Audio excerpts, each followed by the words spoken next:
Hello all, welcome to base. देखो, ये जो टॉपिक है the university wits, it is one of the most important topic for tomorrow examination. तो paper one में ये जो आपका टॉपिक है ये बहुत इंपॉर्टेंट टॉपिक है, यूनिवर्सिटी विट्स। तो इसमें आप क्या लिख करके आएंगे, ये टॉपिक क्या है, या प्रिल्यूड टू विलियम शेक्सपियर, ये अलग अलग तरीके से पूछ सकता है। प्रिल्यूड टू विलियम शेक्सपियर या फिर प्रेडिसेसर्स ऑफ विलियम शेक्सपियर। तो ये टॉपिक जो आएगा वो यूनिवर्सिटी विट्स ही है। तो देखो, ये बेसिकली एक राइटर का ग्रुप्स था, मतलब वो लोग एक साथ एकदम से नहीं थे, वो एक ही टाइप के राइटर थे। तो उनको हम अलग अलग करके नहीं देख सकते हैं, एक ही टाइम पीरियड पे लिख रहे थे, इसीलिए हम इनको एक ग्रुप की तरह ट्रीट करते हैं। और वो सारे के सारे यूनिवर्सिटी ऑफ ऑक्सफोर्ड और यूनिवर्सिटी ऑफ कैम्ब्रिज से पढ़े हुए स्कॉलर थे। स्कॉलर का मतलब होता है the one who is university pass out और the one who at least possesses university level of education. तो जिसके पास कम से कम यूनिवर्सिटी लेवल ऑफ एजुकेशन हो उसको आप कहेंगे कि वो स्कॉलर है। तो ये एक स्कॉलर्स का ग्रुप था जो 16th सेंचुरी में बेसिकली लिख रहे थे इंग्लैंड के अंदर या ब्रिटेन के अंदर। तो ये हडसन की लाइन है, ये आप कोट कर सकते हैं कि we must think of them mainly as a group and must be satisfied the general assertion that each contributed something to the evolution of drama into the forms which Shakespeare was to take it up. तो जैसा कि आप सब जानते हैं, William Shakespeare अपने dramas के लिए जाने जाते हैं, अपने सोनेट्स के लिए भी जाने जाते हैं, बट मोस्ट पॉपुलर अपने ड्रामा के लिए थे। तो और एलिजाबेथन एज में ड्रामा का इवोल्यूशन हुआ। तो ड्रामा को एक तरीके से इस्टेब्लिश करने का काम विलियम शेक्सपियर से पहले यूनिवर्सिटी विट्स ने किया। यूनिवर्सिटी विट्स का मतलब ये जो पूरा ग्रुप था उसने किया, मतलब they set the stage for William Shakespeare. उन्होंने विलियम शेक्सपियर के लिए एक स्टेज तैयार किया। They all were playwrights, poets and pamphleteers. Pamphleteering का मतलब आप समझ लीजिए, ये एक अर्ली फॉर्म ऑफ जर्नलिज्म था। मतलब लोग क्या होते थे कि ये जो राइटर्स थे वो कंटेम्प्रेरी इश्यूज़ पे कुछ लिखते थे, और जैसे मतलब न्यूज़पेपर उस समय एग्जिस्ट नहीं, प्रिंटिंग प्रेस तो आ गया था, और प्रिंटिंग प्रेस के बाद newspaper early form of journalism आप पैम्फलेटियरिंग को कहिए। कंटेम्प्रेरी टॉपिक पे ये लोग आर्टिकल लिखते थे, कई बार एक ही राइटर का 2-4 आर्टिकल पैम्पलेट के फॉर्म में और उसे बंटवाया जाता था। ये आप ऐसे समझिए कि it was just the magazine without cover, और मैगजीन का शॉर्ट फॉर्म एक तरीके से समझिए, काफ़ी कम पेजों की, कुछ 10 पेज, कुछ 20 पेज। और कई बार ये एक ही राइटर के कुछ आर्टिकल्स होते थे, और कई बार सबके कुछ कुछ, कोई किसी राइटर का, कोई किसी राइटर का, बेसिकली यूनिवर्सिटी विट्स का ही।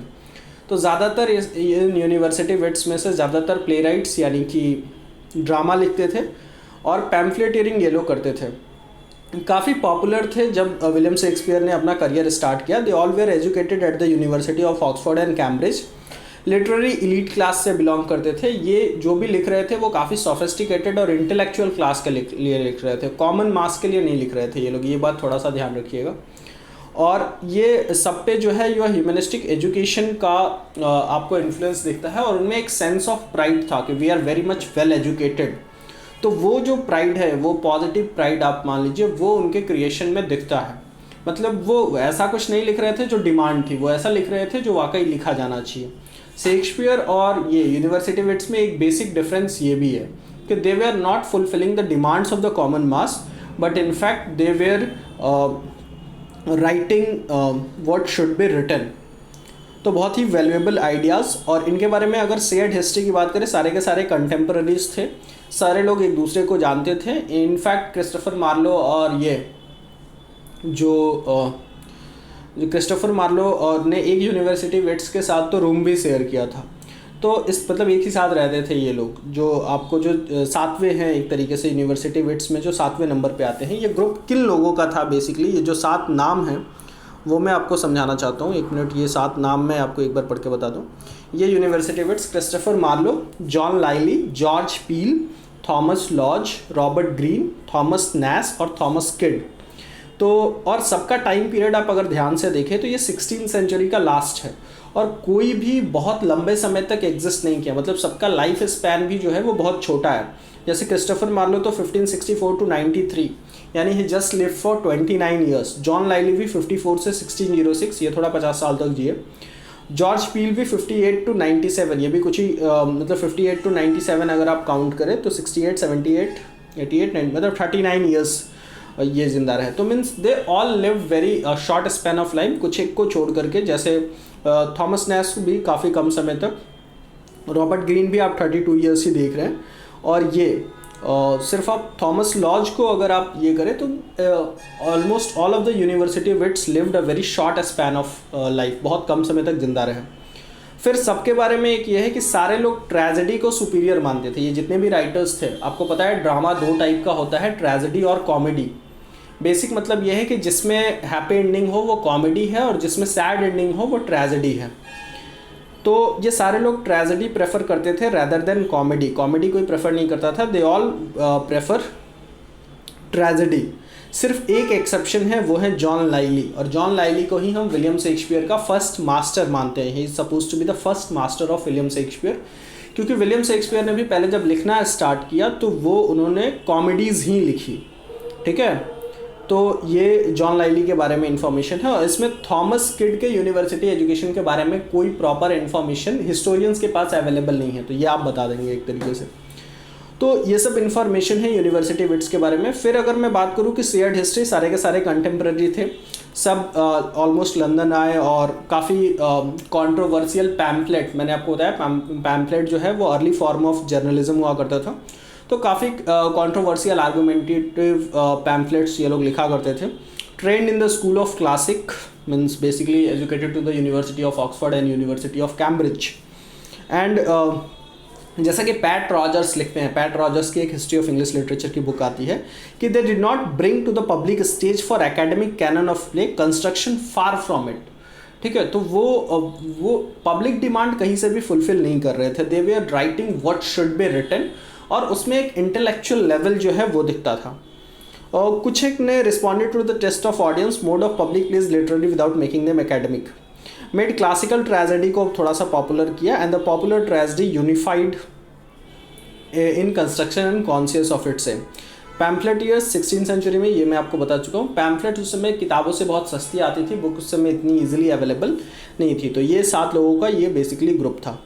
अब आप इनके बारे में थोड़ा सा आप अगर जान लें, तो Christopher Marlowe and John Lyly had a direct influence of William Shakespeare. मैंने बताया है कि John Lyly is considered to be the first master of William Shakespeare, क्योंकि जॉन लाइली ही ऐसे थे जो कॉमेडीज़ लिखते थे, और बाकी ऑलमोस्ट किसी को भी ऐसा आप नहीं कह सकते हैं कि किसी का इन्फ्लुएंस विलियम शेक्सपियर पे नहीं रहा। लगभग सभी का इन्फ्लुएंस थोड़ा बहुत विलियम शेक्सपियर पे रहा, सबसे ज़्यादा जॉन लाइली और फिर क्रिस्टोफर मार्लो का। क्रिस्टोफर मार्लो रॉबर्ट ग्रीन और थॉमस नैश कैम्ब्रिज से पढ़े हुए थे, जॉन लाइली लॉज और पील ऑक्सफोर्ड से पढ़े हुए थे। इनके कॉमन लिटरेरी फीचर्स क्या थे, ये जो लिखते थे उनमें कॉमन क्या था, what ever they were writing. आपको ऐसे भी पता है ट्रेजेडी में जो थीम होता है वो काफ़ी हीरोइक होता है, और lives of great figures means जो उसका जो प्रोटैगनिस्ट होगा, जो लीड कैरेक्टर होगा उनकी कहानियों में, उनके ड्रामा में बेसिकली, वो एकदम मीन्स उसमें सुपर नेचुरल एबिलिटीज़ होगी, वो एकदम ग्रेट फिगर होगा, कोई कॉमन मैन नहीं हो सकता है इनका प्रोटैगनिस्ट, जबकि कॉमेडी में कॉमन मैन हो सकता है। तो ये सारे लोग ऑलमोस्ट ट्रेजेडी लिख रहे थे, और उस हीरोइक थीम को हीरोइक ट्रीटमेंट, यानी कि जो राइटिंग स्टाइल था वो भी काफ़ी हीरोइक था। Means it was full of variety, long speeches exist there, spectacle, उसका प्रेजेंटेशन काफ़ी ग्रैंड होता था। आप समझ लीजिए जैसे संजय लीला भंसाली की फिल्म में, मतलब काफ़ी ग्रैंड उस टाइप का ड्रामा, वॉयलेंस एग्जिस्ट करता था। कई बार बहुत ज़्यादा लाउड और इतना often led to loudness and disorder कि वो अच्छा नहीं लगे, ऐसा भी इतना ज़्यादा भी लाउड हो जाता था। The style was quite heroic and magnificent epithets, powerful declamation, strong and sounding lines. कई बार वो abusive भी हो जाता था, abuse, bombast, mouthing and even nonsense भी कई बार। dominance था ट्रेजेडी का, कॉमेडी बहुत कम, ठीक है। Comedy considered to be a lower kind of species, generally lack the heroic humor, coarse and immature of humor. John Lyly सिर्फ एक एक्सेप्शन है जो कॉमेडीज़ लिखा करते थे। फिर एक एक करके आप सबके बारे में थोड़ा बहुत बता देंगे तो ये आपका आंसर कंप्लीट हो जाएगा। तो बेसिक इन्फॉर्मेशन जो यूनिवर्सिटी विट्स के बारे में थे वो यही थी। Thanks for watching the video. I hope इससे आपको थोड़ी बहुत एग्जामिनेशन में हेल्प मिलेगी। Thanks for watching the video. Have a great day और good luck for your examination.